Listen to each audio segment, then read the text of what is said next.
Hello, everybody. Welcome to So What, the Trust Insights Marketing and Analytics Insight podcast and live stream coming to you today. You've got the second team. We've got Katie and Brett, second team.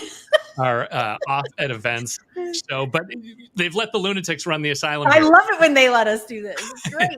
They're like, Chris or John and Ginny, you can take over. And we're like, yes. I totally get that Kermit the Frog thing. I'm like, yay!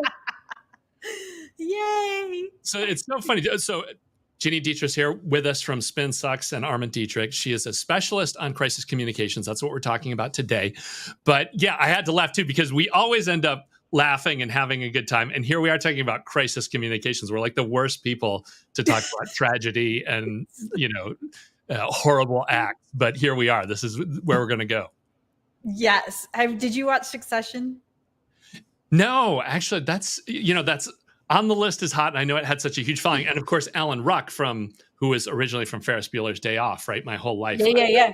Called Cam. And so I need to watch that show. But obviously that is about what's going to happen when he dies. We know that whole story. So were you tied into that? Was that a show? So I just started it probably about a month ago. So I'm super far behind, not as far behind as you are.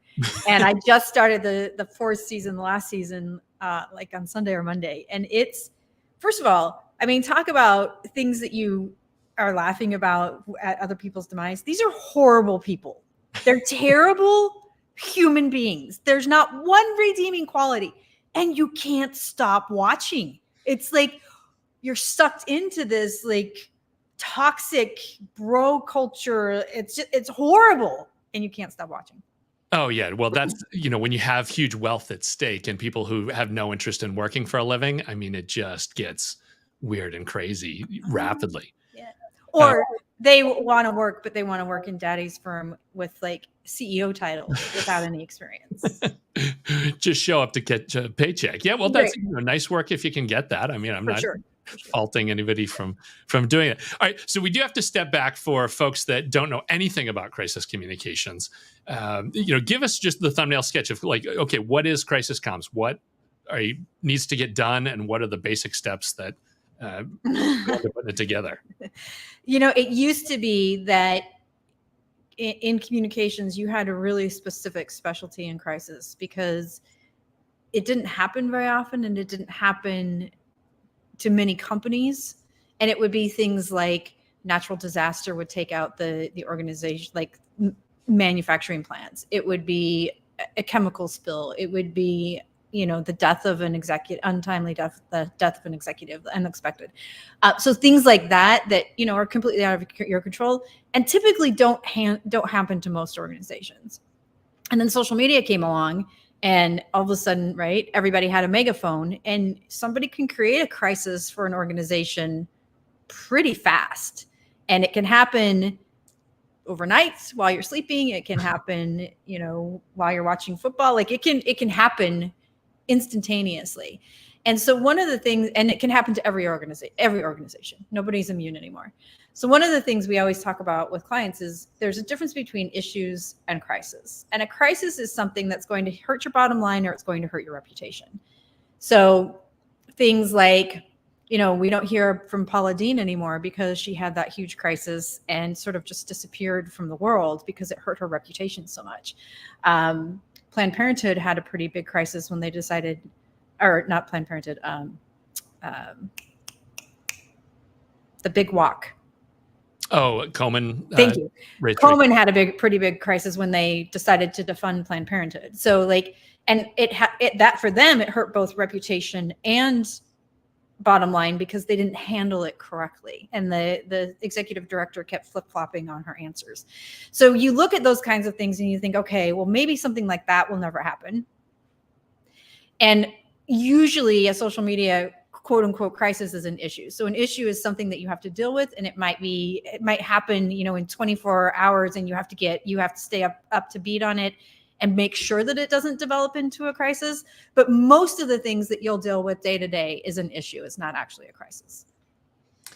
Right. And now that you've explained that a little bit more too, it does make sense to me. So was this primarily, it would be specialist agencies that would handle this? Because just like you said, a big company wouldn't want a full-time person because it's just kind of like, well, we pay these folks a chunk of money here and it gets built. And then what they would just get called on if it actually lit on fire? Yeah. So one of the things that we do is clients pay us a pretty small retainer every month just to have us keep an eye on things, and then say, actually, this is bubbling up. We think this might be affecting you. Like, we're working on something right now where I was scrolling through Facebook where a lot of the conversations happen, and on Monday or Tuesday, and I was like, oh, this could be a problem. And so I immediately called and said, hey, listen, this could be a problem. And so we crafted a statement and got ready for it. It actually didn't explode the way I thought it was going to, which is great. But had it happened, we would have been prepared. So lots of clients keep us on a very small retainer, monthly retainer, just to do that and kind of keep an eye on things and consult based on what we're seeing out there in the world. Right. And so now, as you mentioned, in this day and age, of course, anything could pop at any time. Where do you prescribe companies to keep that? Like, obviously, maybe they're not going to be a full-time person, but still, like, there's got to be somebody in some department that's like, okay, you're responsible for making sure we've got an agency and there's a plan. Like, where do you tell people they should be keeping that? It's really interesting. Usually, I think it belongs to communications, but we've seen a pretty big shift in recent years to HR. And some to customer service. I think we have, of our crisis clients, I would say half are HR, and then the other half are split between customer service and comms.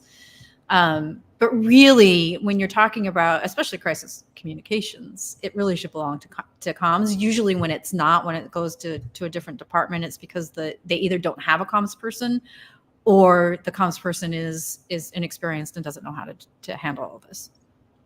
That's it, and now that we've talked through that, the light kind of went on for me. It's just like the kind of sales marketing, product marketing thing, in that in some ways it doesn't matter where it ends up, but the key is they have to communicate across all those. Because like if it's HR, it's totally internal, and if it's external, it's all communications, and if it's a customer, you've got customers. So like all those have to be tied in.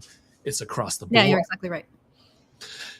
Okay, so we've talked about kind of where it is and where it goes. Now, the big thing is, where do you go next? Now, we were talking about using AI. So Chris had me fire up Chat GPT. I was like, oh, do I want to use Bard for this? He's like, no, GPT is the way to go. And I'll show this off here. You can take a look see what the machine told me the answer should be, where it should go. All right, let's see. Here we go. Yeah. So this is where it came up. I was surprised. It came up with a very in-depth set of instructions. It was kind of like, if you were the person that got tasked to do this, here's the steps that you should take. And it's interesting we can talk about this because it kind of different things took it different ways. But find the crisis, get the team together, develop your communication policy. Interesting, establish communication protocols was in there. Yeah. Which we actually, and I got to totally give a plug here for the Analytics for Marketers chat room where we talk about this kind of stuff. We had one of our members was talking about the fact that just having all your communications set up in the channels you want is a huge deal. Having emails ready to go, having Facebook posts ready to go. All that kind of stuff. It was great that this kind of caught stuff that I thought we should hit. And then, it just keeps kind of going down through, monitor and assess. Yeah. And they went 16 steps deep, and even all the way down to continuous improvement. Figure out. It looks pretty good. It doesn't tell you, like the first one is to plan for potential crises, right? So it doesn't give you which is great, which is exactly what you should do, but it doesn't tell you how. It doesn't give you. So this is a great place to start. But like, how do you plan for those, and how do you know if it's an issue or a crisis, and how do you know when the issue is going to become a crisis, and what So like thinking about, is this going to affect our revenue or our reputation? You have to, we like to have people from different departments in the room when we plan for those things, when we plan those scenarios, because everyone thinks about it differently. Like HR is going to think about it, to your point, from an internal perspective, and customer success is going to think about it from an external perspective. So we like to have different people from different departments in the room when we plan those scenarios to say, okay, we think, certainly a natural disaster or an active shooter, things like that you could plan for pretty easily. if this were to happen. But, nobody predicted a pandemic. Nobody predicted the social justice movement. Nobody's predicted, all these things that have happened to us in the last 3 years, a crazy person in the White House, stuff like that. So you have to plan as much as you can, but also understand that there's going to be things that happen that you had no clue would happen. But you're prepared. You have your scenarios, you have your key messages. To your point, you have emails drafted, you have key messages drafted. Sometimes we'll have dark websites where we just have everything there. And if we have to turn on the switch, we turn on the switch. So, you have all of that prepared for the one day that it might happen. And it may never happen, which is fine too. Right. They're ready to go. But before we went live, we were talking about, the difference between having a plan versus somebody calling you up on the phone when the dumpster's already on fire and rolling down the street and where things are at. But let's start with at least, perfect world scenario that you'd like to see. So if you're dealing with a company, they say, hey, we need, a crisis comms plan, and they come to you, what's the normal process for that? I mean, how do you set it up? And like you were talking about getting specialists in the room, like what's the whole thing with it? Is this like a 6-month thing, a full year thing? How does it's usually, so first of all, I like to talk about crisis planning as an insurance plan. So it's insurance for your organization, right? If you don't have medical insurance and something happens, you're going to have to pay out of pocket for your hospital bill, right? Same thing here. If you don't have a crisis plan and something happens, you're going to pay through the nose. I mean, through the nose for crisis, and you're in the middle of it. So you're just like, okay, we need the help. We need the expertise. You need to help us. And so you pay a lot more that way than if you plan for it. So I like to think about it as an insurance program. And it usually takes, I would say it's upfront, it's a 2-day process where you sort of plan out your scenarios, figure out who your spokespeople are, what the notification looks like, all of those pieces. And then you go back to your desk and you craft everything. And then you have another day with the same group of people to make sure everybody's on the same page. Everybody understands who they are, who does what. And then you practice. What would happen what would we do if this happened or this happened? And we like to practice at least once a quarter. Ideally, you'd practice every 6 weeks, but once a quarter is usually the time frame that we get. And you get different people in the room. And I will say as well that even as much as you practice, things are going to happen that you don't expect. And a really good example of that is we were dealing with a crisis earlier this year, and one of the approved spokesperson people, every time he opened his mouth, the company got a fine. And it was because he was so nervous. He was saying things that he shouldn't, and he was providing information that was confidential. And one of the federal regulatory agencies would fine them. And it almost always got backtracked, like the fine would go away, because then the company would have to go and say, well, actually, this is what's happening, and here's the paperwork and the backup. But this guy was getting so nervous that he was like convoluting things and saying things that he shouldn't, because he was so nervous. And so after the second time it happened, I was like, okay, so we're going to take away your spokesperson capability, and you can't talk to anybody anymore. And that solved things. But he was creating all of this chaos for the company just because he was so nervous. And so you also have to be prepared for that kind of stuff. And that's why we like to practice, so that you're prepared should something happen. Yeah, that's something that I had never thought about, was the fact that, it's one thing. Nor did we. Yeah, that's true. You had a crisis in the crisis to have to clean and pick up. But yeah, that's very interesting as far as rehearsing and be able to have that stuff ready to go so that it's ready to drop. I guess that's a great argument too for having as much, like you said, dark sites and dark video or whatever, so that you have the time to get it right and you don't slip when you're under the gun and ready to go. And the other thing is you have to work with counsel on all of this to ensure that if you're doing all that preparation work, you have at least draft key messages approved and emails approved and social media posts approved by counsel, so that you don't have to, go back and forth. And sometimes when counsel's involved, it's the middle of the night, like you're working 24/7. And so you like to have all that stuff done, at least the foundation of it approved with counsel, so that you're not doing that kind of work and you're all flustered and stressed out and tired and everything else that goes along with it. Yeah, and that was one of the hot bullets that we were planning on covering today too. Talking about is when not to use generative AI, and right there, anything anywhere near legal, you don't want any No. kind of AI to come and talk. No. It's because it's just asking for disaster there. And so both healthcare, issues too is another one. Obviously, that's kind of funny. We should have all the standard disclaimers for AI. It's like, I am not a lawyer. I am not a doctor. Right. I I'm am not not an accountant. I'm not. Yeah, that GPT is none of those things. And so stay away and steer clear from that. And yeah, in another area of, what is AI appropriate for this kind of stuff? I mean, we had two levels of stuff. Generative AI, creating text, it is great brainstorming stuff. Yep. And I can see, like in this situation here, and I don't know, we have this thing we've been kicking around about how it always gets you to 70%. You can get a good starting point, you can get enough to get running with, but then there's that last 30 where that's where you can get in real trouble too, is in that last mile, and that's where you need a person to come in. How about as far as, I like the idea of considering an insurance policy because you've got X amount at risk, and so you're going to be willing to pay a specific dollar amount to fix that in the future. But like, where do you see kind of organization sizes doing this? And I mean, obviously you must, even if it's a small shop, there's still benefit to doing some crisis planning, some basic stuff, but kind of where do you see it, become a major thing? And are there any checkpoints when people should need to be saying like, okay, we've got to have it in place here? I mean, I personally think everybody should have a crisis plan. Like, we have a crisis plan, and this is what we do for a living, right? So, and we know, but the reason we have one is to take the emotion out of things, because it becomes very emotional and people get very defensive. And even if it's not, they take things personally, especially when you have people on social media saying things or attack.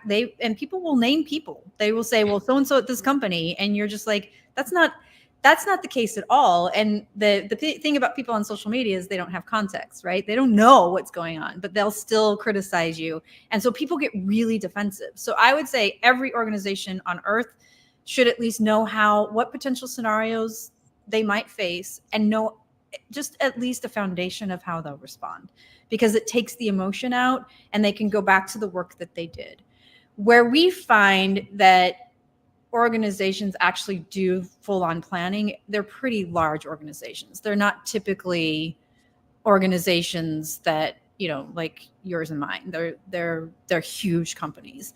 But I do think even if you don't hire a professional, you can sit with a team and say, okay, what are some things we think might become a crisis for us? What are some things we think we might have to deal with? Maybe it's somebody's mad about your product, or maybe it's somebody who doesn't feel like they got the right response from customer service, or maybe it's somebody who's just mouthy and has it out for you. Like, those are the kinds of things you should be thinking about from an issues perspective that you're going to have to deal with, right? I mean, think about when, it's been enough years, I don't think I'm going to give this away to anybody, but when the Crock-Pot created the fire in This Is Us, Crock-Pot had to deal with an actual crisis because people were mad that the Crock-Pot had killed a fiction character on a TV show. But Crock-Pot the next day had to deal with a real crisis. So because people were like throwing out their Crock-Pots, and they were all over social media saying, don't buy a Crock-Pot. And Crock-Pot was like, oh my gosh, we are sad about this too. That was like 100 years ago. Those Crock-Pots don't exist anymore. I mean, but so you have to think about those kinds of things. Like, what could actually happen? So, product, service, those are probably the two big things that you have to think about. Yeah. And so when you go into brainstorm, like you said, so product, you look at everything the product does, everywhere it can go. You look at all your services, everything you can do. But then how about just things that, like, loss of executives or other stuff? Do you have other categories, or like where else does the brainstorm? So I would say like product, service. So anything to deal with customers, anything to deal internally, and then stuff that's outside of your control. So we always look at natural disasters. We added active shooters in, unfortunately. We looked at unexpected deaths of executives and what that means. Those are probably the three big ones. Yeah, I would say those are the three big ones. That's where it starts. Okay, so now flipping the switch when something is going down, it's actually happening. I mean, the big thing that I'm wondering about is you've built out your plan. on average, how much of the plan does get used? Like, I imagine once in a while, death of an executive, you're like, oh yeah, it's 100% of what we wrote down. We just follow the steps in order. But then something weird happens. Are you still able to use 70 or 80% of your plan, or are there disasters where it's you're almost back to zero? How does that usually go when it hits? You're never back to zero, because I think if you're doing it correctly and you're practicing every quarter, then you're getting the experience of being in front of cameras and in front of the community and in front of customers and employees. So you at least have that experience. So you never lose that piece of it.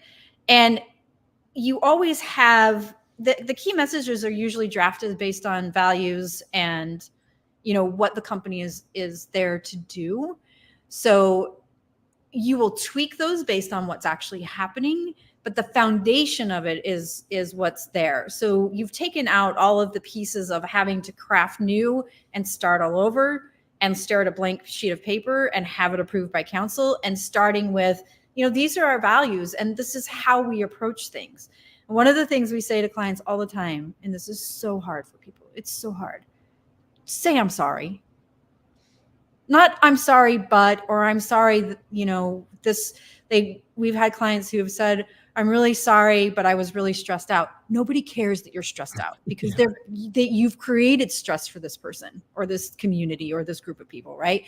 So nobody cares. Just say I'm sorry. And it's so hard for people, but that is the number one thing you can do. Literally say, I'm sorry. I'm sorry. This is what we're going to do to fix it.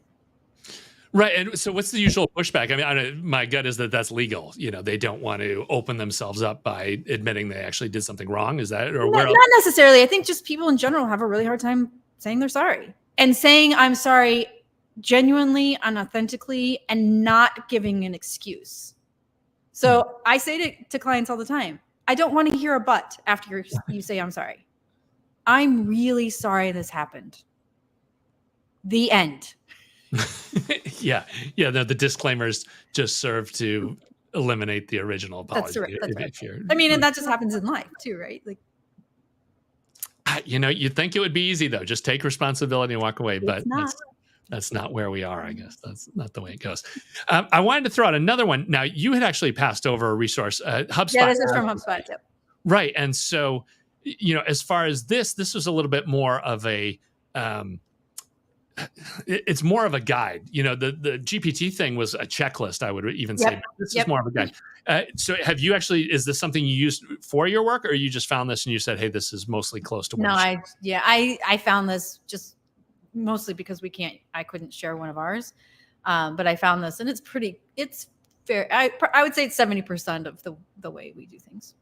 Okay. So that is, like you said, we're again at the 70%. Well, and I totally get that you don't want to share an internal one because it's all filled within, all kinds of insider stuff. But what do those usually look like? I mean, is that ending up being a 100-page document? I mean, how long do these things get? It used to be that way. And what we found is that wasn't effective. So now what we try to do is 1-page documents. So we'll say 1 page for scenarios, 1 page for protocol, 1 page for messaging, 1 page for sort of the process. If we do a lot of if this, then that. So if this happens, then you'll do this. If this happens, then you'll do this. So did this happen? So we do a lot of like that kind of charting out, but we try to do only 1 page for each of those. So if you're following the Chat GPT, you would have 16 pages and that's it. Mm-hmm. So it goes, and like you said, I totally get that. Everybody knows about, you do these projects with a 100-page binder and it just sits on a shelf. Yeah, it wasn't effective. And especially when you're in the throes of things, you're like, okay, where was that? I can't find it. And it's not effective.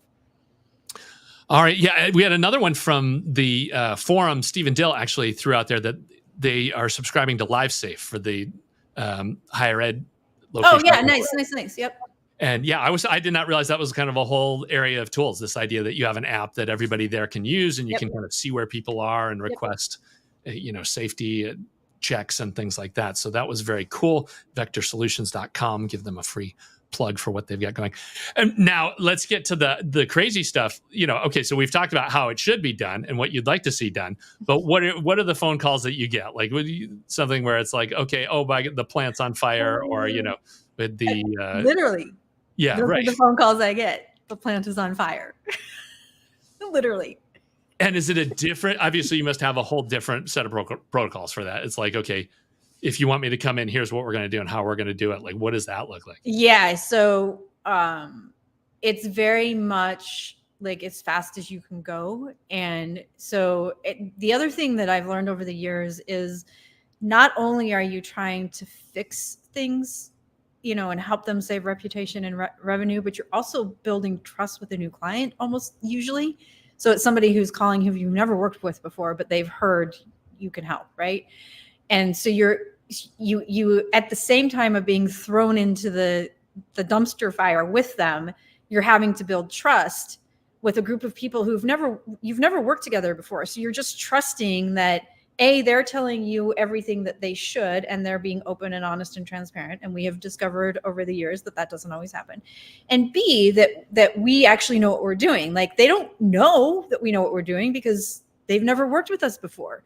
And so you have that level as well. And it usually takes a few months to sort of get in your groove. But in the throes of it, in the first, 24 hours, 48 hours, 72 hours sometimes, when the plant is literally burning down, you just have to trust that these people are doing what you've asked them to do, and that we are doing the best job that we can do as well. So it's a weird dynamic. It's really strange. And then you sort of all sit back and go, okay, so tell me how we can and then you sort of backtrack into it all.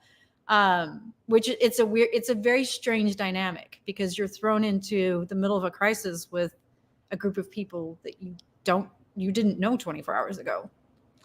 Yeah. And so, I mean, do you end up having to be, and now that it's so funny that as you give me these stories, suddenly the possibilities open up. I'm like, oh yeah, that's got to be the case. I mean, you must have, like the employee that opened his mouth and the bad stuff always came out. You must always stumble upon incompetence. Like, you're in a small team trying to fix this, and you find a certain link in the chain is killing it. Are you the one that has to push the tough conversation with the CEO? Uh-huh. Yeah. Yep.